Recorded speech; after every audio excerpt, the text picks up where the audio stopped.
Hello and welcome to Confessions of a Movie Snob. Now today on Confessions of a Movie Snob I'm going to be talking about the 2011 release of Green Lantern, directed by Martin Campbell and starring Ryan Reynolds, Blake Lively, Peter Sarsgaard, and of course the incomparable Mark Strong. Green Lantern is a comic book character from DC Comics, and this movie represents, as far as I understand it, the first DC Comics movie adaptation that has moved forward with the oversight of Jeff Johns, the creative officer over at DC Comics. Now, as of this recording, this movie did come out back in June. It was released theatrically on June 17th, 2011, and will be released on DVD in October. Bit late on getting this out, and for that I apologize, but I figure you guys want to hear a bit about it because the DVD is coming out. Well, the movie stars Ryan Reynolds as Hal Jordan. Now, first of all, I want to say I like Ryan Reynolds. I actually have no big issues with the guy. I, in fact, really enjoyed him. I enjoyed him in Blade Trinity. I thought he was one of the best things in that movie, a movie that I actually enjoyed. I also enjoyed him as Deadpool for the little bit we saw him as Deadpool in the Wolverine film. Now, in this movie, he plays Hal Jordan. Now, first of all, I want to preface this and say that this movie cost about $200 million to make, and as you know, by this point, you know it didn't do too hot at theaters. It did okay, you know, obviously going in. I'm going to go ahead and look up the box office gross for it here in just a second, but the movie itself, directed by Martin Campbell, who did one of my favorite movies, Casino Royale, as well as the Zorro movies. So I mean, this guy's no slouch when it comes to these action films. So in Green Lantern, sort of follows the story of Hal Jordan as he becomes Green Lantern and owns up to his responsibility. The movie is not bad. Now, a lot of people sort of either go one side of the fence or the other side of the fence about how much they loved it or hated it. I, for one, am really about on the middle. I'm curious enough to see a sequel, but I'm also curious enough to see this extended cut that's coming out on DVD. However, the movie does not strike me as a $200 million movie. It doesn't really connect with me as a lover of comic books, a lover of these characters, and anyone who watches the show or listens to the show knows I'm not a huge DC guy. But Green Lantern is really cool. I mean, obviously, I do dig Green Lantern in some fashion. Ryan Reynolds strikes me, and most definitely is a studio choice as far as a star. He's bankable. He's had several big movies under his belt, and he's a star that they felt would draw people to the theater.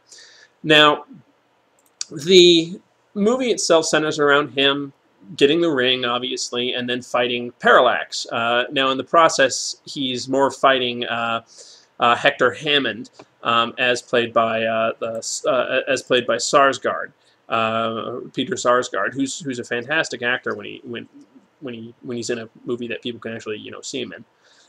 The movie hits on a lot of levels, but it doesn't achieve on a lot of levels. There's a lot that goes on in this movie that really strikes me as fan service, especially the Easter egg ending with Sinestro.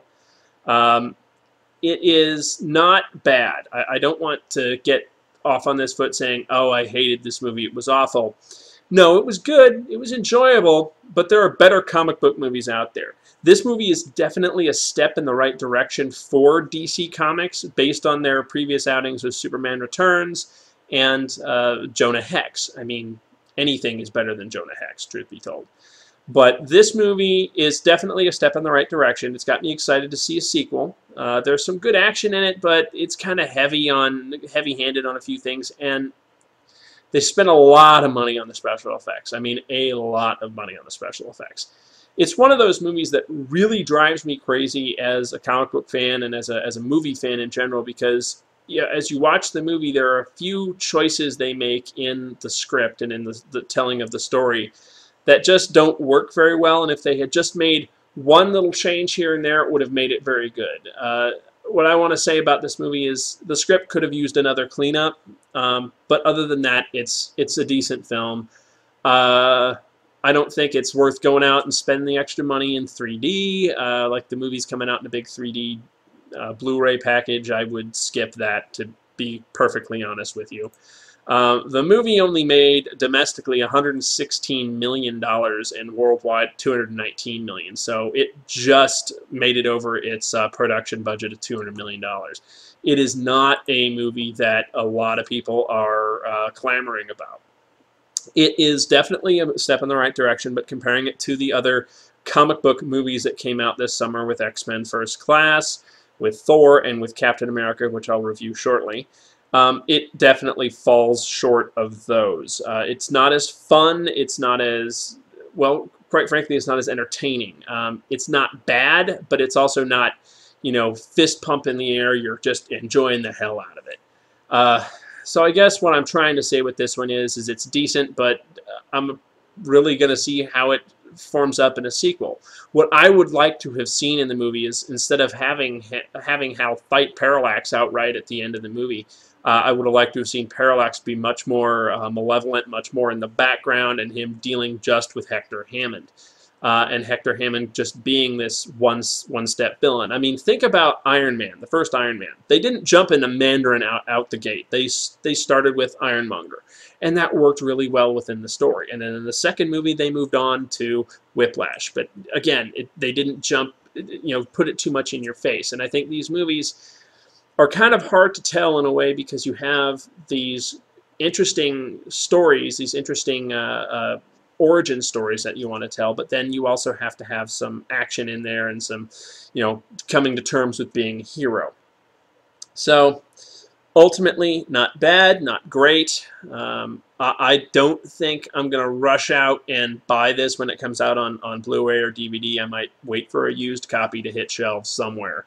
I am really curious to see the extended cut of it, however, as you know, the movie's just about 2 hours long as it stands, an hour and 45 minutes according to Box Office Mojo, and it is definitely you know, it's a popcorn flick, but really, if you were given a choice between this, Thor, and Captain America, this one's dead last in those three.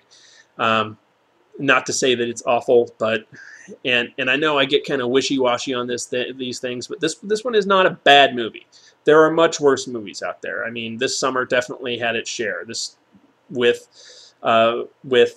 Pirates of the Caribbean Part 4 hitting theaters, that is by far the worst movie I've seen this summer. So I mean, that's like cat piss in comparison to this. So this movie is not great, but it's also not the superhero movie that I was personally wanting. So I'd like to wait to see how a sequel forms up. Apparently they are working on planning on doing a sequel, despite the sort of lackluster achievement of this movie at theaters. Now I'd like to see how it does at on DVD, although those kind of sales and whatnot have not really carried movies as they have in the past of late. So really, this movie just did not come together for the studio. So I think that really boils down to what the movie is it really didn't come together well, and it just felt kind of like a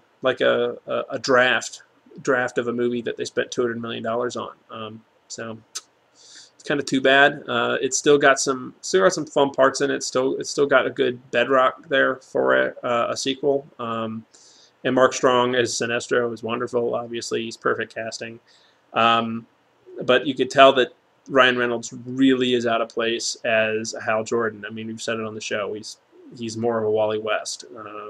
He's just not really a Hal Jordan type of character. I think this movie probably would have done better with a different leading man. So that's it. That is my confessions on Green Lantern.